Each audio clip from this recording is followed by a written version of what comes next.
All right, we are now joined by winner of today's Xpel 225, driver of the number 38 Front Row Motorsports Ford, Zane Smith. Zane, this is your 9th Truck Series win, second at COTA, back-to-back. How does it feel to be in victory lane again? Yeah, super cool. Not only for myself, but FRM in general. They're undefeated at COTA in general, so they have 1 in the rain and 2 in the dry, and especially this year, there is a stacked field, and so just really happy to be here, and it's deja vu of last year. We won Daytona, and then this was my second win, so just an awesome year so far. Great to rebound after last week, and always just a fun time on road courses in general. So we'll go ahead and open it up to questions. Let's go up here to Rob. Rob Tianson for thepodiumfinish.net. Got a couple of questions for you, Zane. First of all, congrats on winning at Austin once again. What is it about this track that suits your driving style? And secondly, do you kind of wish you hadn't burned out your winning truck today? Yeah. Besides victory lane, today was pretty smooth for the most part. But I don't know. I mean, like I said, I love road courses in general. I feel like just from late 2 years ago, I had finally figured it out, and we were done with the road courses. And then when I moved over to Front Row, I was able to apply what I've learned in the past couple of years to this group, and their road course program already was pretty strong, and then I felt like we've just made it stronger with time. And so COTA is definitely one of the most proper and most fun road courses. I feel like on the high-speed section is where we are the strongest. And that's what makes this place fun, is you pick what side you want to be good on. If you want to be good on the low speed stuff, you're going to struggle on the high speed, and if you're good on the high speed, you're going to struggle on the low speed. So it's just trying to find that happy medium, and I feel like we have a pretty good package for you, obviously. Let's go to Pop Chris. Bob Pockers, Fox Sports. So do you know how your truck caught fire? Was it the flap, or was there some rubber? Do you have any idea? I think it was which I didn't think about this, obviously, the rubber buildup on the mud flap, and then it had just caught fire. And I didn't know. It didn't catch on fire when I was inside the truck. I had gotten out, and it was white smoke, and then all of a sudden I'm just covered in black smoke, and I could hardly breathe. And so before I knew it, there was whistling telling everyone to get out of the way, and it was kind of scary there for a minute, but unfortunately, decently sized fire. But yeah, like I said, there wasn't really a mark on it all race long, and then victory lane's kind of a different story. I don't know. I'm probably in trouble after this one. I don't know how many more burnouts I'm going to be allowed to do. Do we have any other questions for Zane? Let's go right back up here. Zane, how much confidence does this season give you? I'm imagining this is going to be sort of your farewell season to the Truck Series as you're hoping to go up to the top series of NASCAR. Yeah, I mean, obviously, you see a lot of people get rushed to the Cup Series, and I've kind of been there, and I'm with a really good group right now, and these trophies are extremely hard to come by, no matter who you are. And I'm 23 years old, and I hope to be in this sport for a very long time, but I want to try to collect as many of these trophies as I can, and build my confidence up as much as I can to hopefully see Sunday one day, and when I get there, I could be ready to go.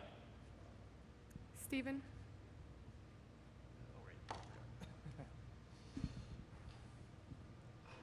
Steven Stump, fronttruck.com. Fronttruck.com. Kyle Busch obviously was leading until that caution, went back to, I think, 16th.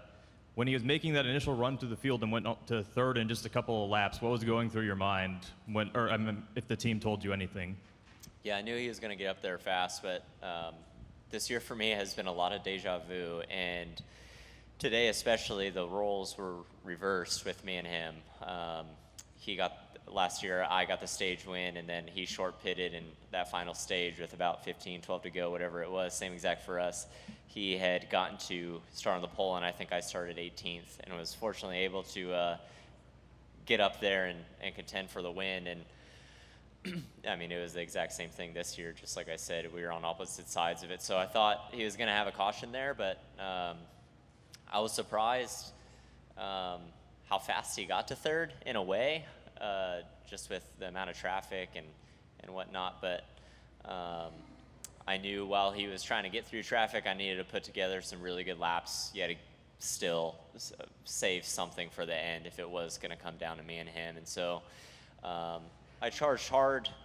Those first 4 laps built up about a 6-second lead, and then pretty much the rest of the race just managed brakes. I started getting a really soft pedal, and so was just trying to manage that, and obviously tire fall off is big here, and so just kind of bounced him back from 5 seconds to 6 seconds. I just did not want him in striking distance. He is so strong under the braking zones, and so fortunately I was able to keep him back there, and we were able to get another COTA trophy.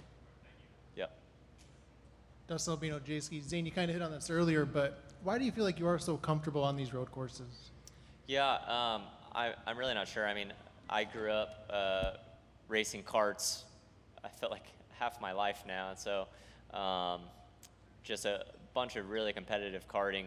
A lot of my friends that I grew up karting with are winning races on the IndyCar side. I have people that I grew up karting with even on the F1 side, and it's really cool to see where we've all ended up. I'm happy I ended up on the NASCAR side of things, but yeah, I mean, just I feel like my karting background, and I ran some road courses in legend cars, and then kind of grew away from it, and then my first road course start in a stock car was in a truck, and it took me some time learning it. It's a lot of the time slower is faster in some areas, but then when you need to get after it, you get after it. And I just feel like I've kind of found that, but just road course racing gets me so excited. Yeah, well, I mean, the 2 big ones I want to name off, I guess on the IndyCar side is Colton Herta. Him and I grew up racing literally every single weekend together on the West Coast, and then on the F1 side, Logan Sargent. It's just really cool to, one, see an American on the F1 side again, but Colton also killing it in IndyCar. Yep.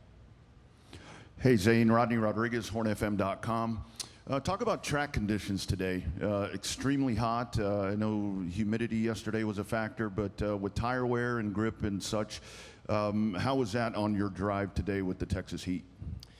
Yeah, I heard that Ty and Kyle were super hot. I mean, I was hot out there, but I've definitely been hotter. Like I said, my race was relatively smooth, and I was just trying to pace myself there. But I can assure them I was probably the hottest in Victory Lane when I was on fire. So I don't know. I mean, I personally like when these hotter races come around. I'm one over the cold, but I feel like the training side and how hard you work during the week really comes out on these hotter races. Yep. Do we have any final questions for Zane? All right, well, congratulations. Thank you for your time. Thanks.